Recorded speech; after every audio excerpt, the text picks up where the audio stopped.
Because if you focus for a year, instead of just like faffing around and doing whatever, you can actually have a business that's worth a ton of money. Everyone's following this like have a million small bets thing, and all you have to do is just focus on one thing and you'll blow them out of the water. The people that focus on one thing end up on beaches. The people that don't end up on Twitter. Hello and welcome back to Indie Bites, the podcast where I bring you stories of fellow indie hackers in 15 minutes or less. Today I'm joined by Chris Frantz, who is the co-founder of Loops, a YC-backed email tool for startups. Chris is one of those people that just knows how to run a SaaS business, having founded and installed Snazzy AI, which was acquired by Unbounce last year. But you might be thinking, Chris is no indie hacker, he's been doing that dirty raising money thing. Why is he on an indie pod? Well, first of all, Chris is a seasoned bootstrapper, having built and sold many projects in the past. But most of all, Chris has been living rent-free in my brain after a conversation we had a few weeks ago about my multiple projects. A lot of you are going to have multiple projects too and wondering why you're not getting anywhere with them. Chris is going to explain why in this episode. Now, if you want to have some friendly encouragement and accountability for working on your single focus or multiple projects, then you should join me at Ramen Club, the best community to help you get to ramen profitability. Ramen Club is the world's most supportive community for bootstrap founders to reach ramen profitable and beyond. We have 4 remote co-working sessions every week, masterminds, accountability calls, live AMAs, a fractional CFO, in-house VA, discounts, and so much more. I've been saying we throughout this ad slot because I've been a member of the community for years and even host a few of the co-working sessions myself. So if you want to join me and my bootstrapper friends, head to ramenclub.so and use code IndieBytes to let Charlie know I sent you. Let's get into this episode. Chris, welcome to the podcast. How are you? Yeah, doing well. Thanks. Now, Chris, before we get into this raging debate about multiple projects versus single focus, you yourself are a serial maker. Can you talk me through some of the things you've done in the past? Sure. If you head over to my product hunt page, you'll see probably 20 products that I've made, which puts me up in the higher echelons of people flailing around on product hunt. There's some projects in there that I probably shouldn't have killed as early as I did. Like I owned airdrop.co, which was going to be like an NFT airdrop thing in 2017. There's another one, Sick Day Box, I did with my wife. Product of the day on Product Hunt. It was a box that you get shipped to your house with everything you need for a sick day, right? People bought it for their coworkers.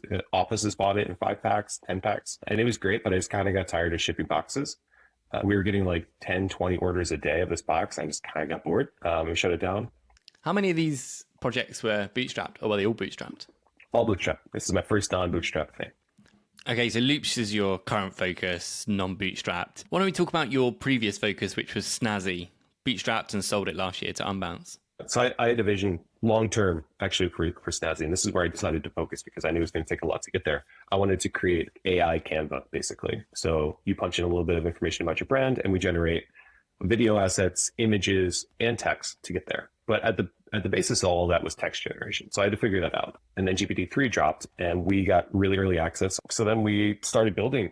We put a link up on Gumroad and I emailed to 100 people on the waiting list or whatever and said it's $200 a month and they could have access by the end of the month. They would need to prepay, and they did. And we hit, it was recurring. We hit 1K revenue before we even managed to launch the company. So we were also riding like the GPT-3 wave, right? As it was announced, everyone was posting on Twitter and it was like going a little viral. So we were able to gain users pretty quickly as a result of that.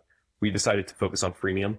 So by the end of it, we had tens of thousands of free users signing up every single month. But our conversion rate was very low. So, that's where I really learned about talking to users and slowly getting the conversion rate up to where it needed to be. Out of nowhere, 10, 11 months in, the head of strategy at Unbounce reached out to me, and we eventually came to an acquisition price. And my co-founder, Adam, and I joined Unbounce and worked there for 6 months, integrating Snazzy into Unbounce. Now it lives there as smart copy. But yeah, it was entirely bootstrapped, and that's my little mini indie story. Okay, that is awesome. And you actually did a really good article on your blog about how you sold to Unbounce, which I'll leave a link in the show notes. Tell me about what you're working on now. Tell me what's the deal with Loops and why you decided to raise for it. Yeah, so Loops, simple email sending for startups.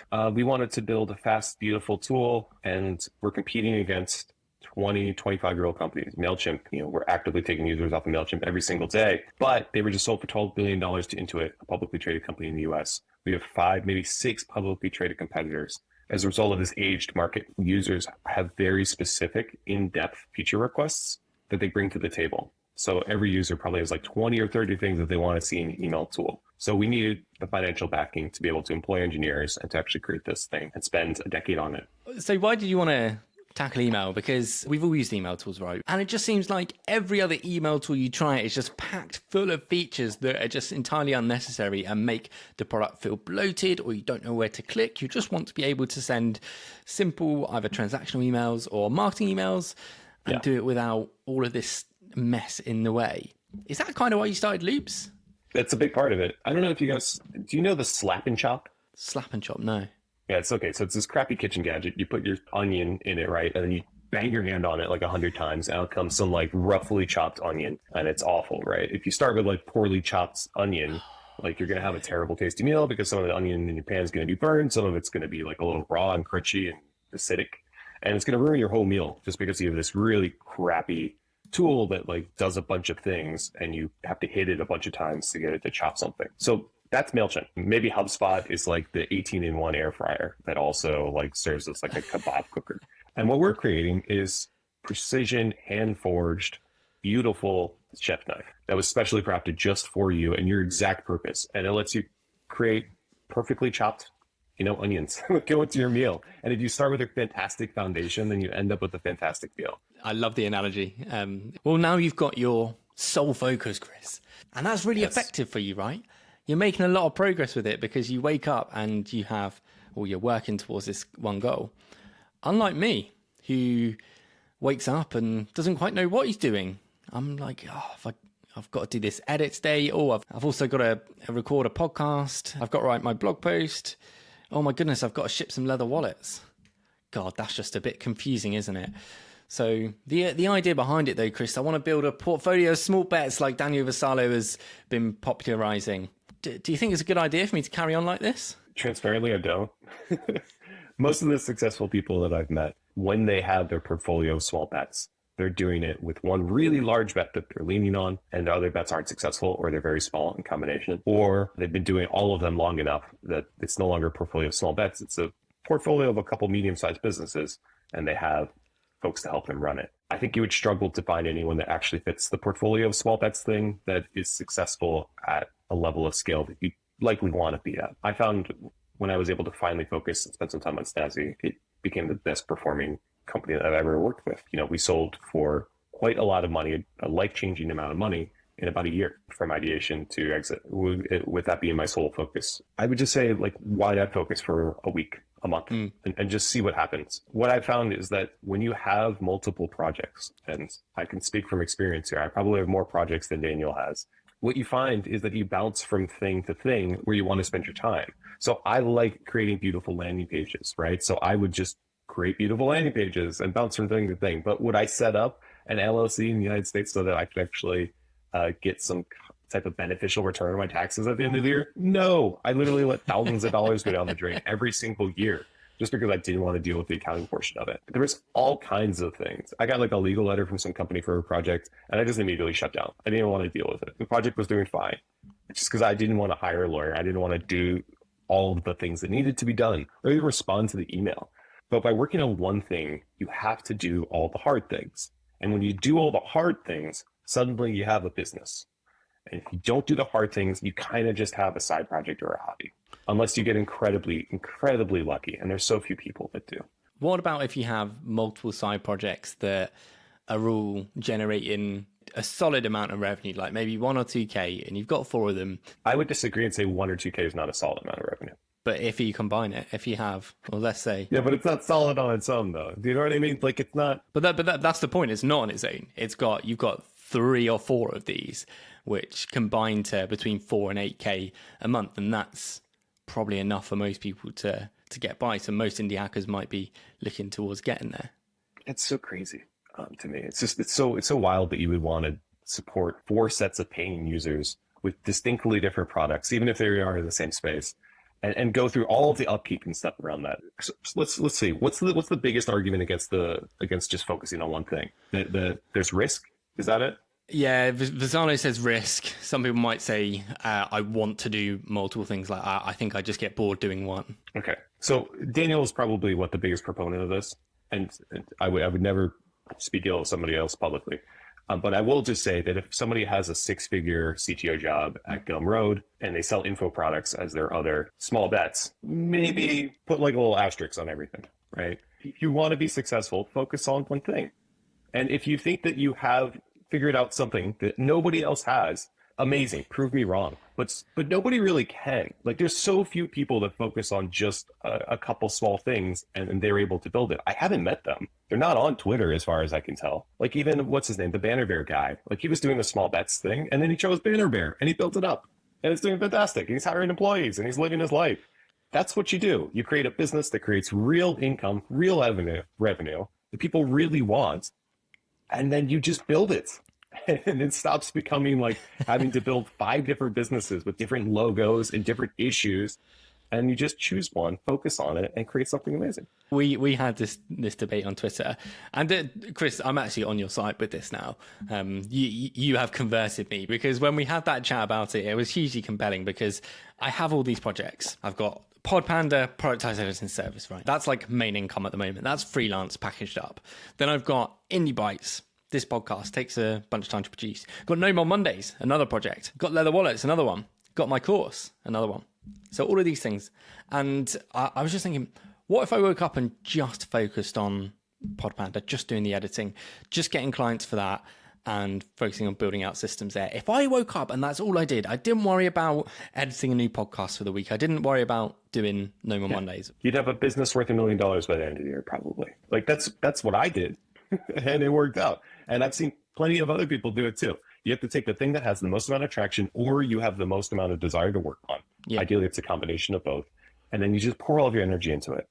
And it'll work. Because if you have all this frenetic energy, then there's so much value that can be taken from that and applied to a single business. Mm-hmm. You have to do the hard things. You have to do the content. You have to do the sales. You have to do the customer success. You have to build the not sexy features that people want. So for me, in my position then, I've got these projects. Yep. This podcast, Indie Bites, I don't want to stop it, Chris. I really don't. I enjoy doing it, and it does like a fair amount of revenue for me. No More Mondays, I also don't want to stop. Yeah, then don't. Those are great hobbies. But like, what's your business? What's the thing that you're going to do? And at the end of the year, you're going to be like, oh, look at this. I don't have to work anymore because I can sell this because it's worth $1 million.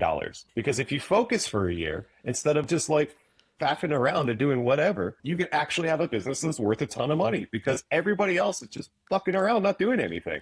Everyone's following this like have a million small bets thing. And all you have to do is just focus on one thing and you'll blow them out of the water. I mean, if I'm able to take customers from MailChimp, HubSpot, and all of these other folks, after only a couple months of building this thing and focusing intently on it, imagine what you can do when you're not competing against 6 publicly traded companies. When did you become so passionate about this route? Like, what was there like an inflection point, a trigger, which was like, right, it's finally clicked in me that this is what I've got to do to make my business work? Just because I continue to see successful people that do one thing, and I continue to see indie hackers wasting their time, efforts, energy, and polluting the Twitterverse with their products that they create for 10 minutes and then talk about how they get their first Stripe payment, then they get sad about their first Stripe cancellation, and then you don't hear from them for 3 months. And then they come back with their new product and they repeat the same cycle, and everyone likes to say hashtag build in public. But in reality, everyone's just fapping about in public. When I ask it out there, who's proving me wrong on this, nobody ever actually has an answer. I could point to 100 people right now, just in my small town that I live in, that are focusing on one thing. They have a landscaping business, and they're doing 7-8 figures a year in revenue. Just all of those things. They're focusing on one thing, and they're all doing very well. Mm-hmm. So I have yet to meet somebody that is starting from scratch and building 5 different businesses or 4 different businesses and continues to build those up over time and is doing well. Is there somebody that's doing that? No, not to my mind. So then why are you doing it? So my answer to you on Twitter for this question was because I want to explore what I'm curious about, what I'm interested in doing. That's totally fine. Those are fine. Those can be hobbies where you learn lessons, and that's great. But I would be very careful when I'll place my mortgage or my rent or my child's future on something like that. Again, I think it's fun and you're just messing about and it's all good. But if you really want to do it, you can do it. You get to $8K a month in revenue and you can sell that thing for $1 million. Yeah. So why wouldn't you just focus on getting a business to $8K a month in revenue, having $1 million? Is it just more fun to just post about 6 different projects on Twitter? Or would you prefer to just be on a beach somewhere? I don't know. The people that focus on one thing end up on beaches. The people that don't end up on Twitter.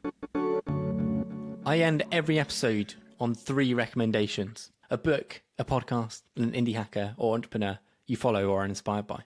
So book. Maybe I'll just say this so I can finally read it. It's Atomic Habits. I started reading it, haven't finished reading it. I need to figure out whatever the part of the book is that like creates the book reading habits so I can finish the book about reading habits. Podcast, honestly, I've been listening to the Vergecast every Friday for like years. Yeah, It's like someone else who's a Vergecast fan. Yeah. No one else I know listens to that. And then somebody that I'm inspired by on Twitter, honestly, I think Sahil Bloom does the best job because he manages to. So if Twitter is your brand and that's what you're selling, I think he is the absolute best in terms of creating a brand. That's what I got. That's my 3. Cool. Chris, thank you so much for joining. Yeah. Thank you. Thank you for listening to this episode of Indie Bites. I really enjoyed this chat with Chris, way more than I expected. His arguments were super compelling and his conviction is hard to ignore. But I want to hear where you stand on this debate. Send me a tweet at Jay McKinven and we'll discuss. All links to everything else discussed in this episode will be in the show notes as always. And if you want to join me and others in the friendliest bootstrapper community, try out Ramen Club and I'll see you next week or in the community.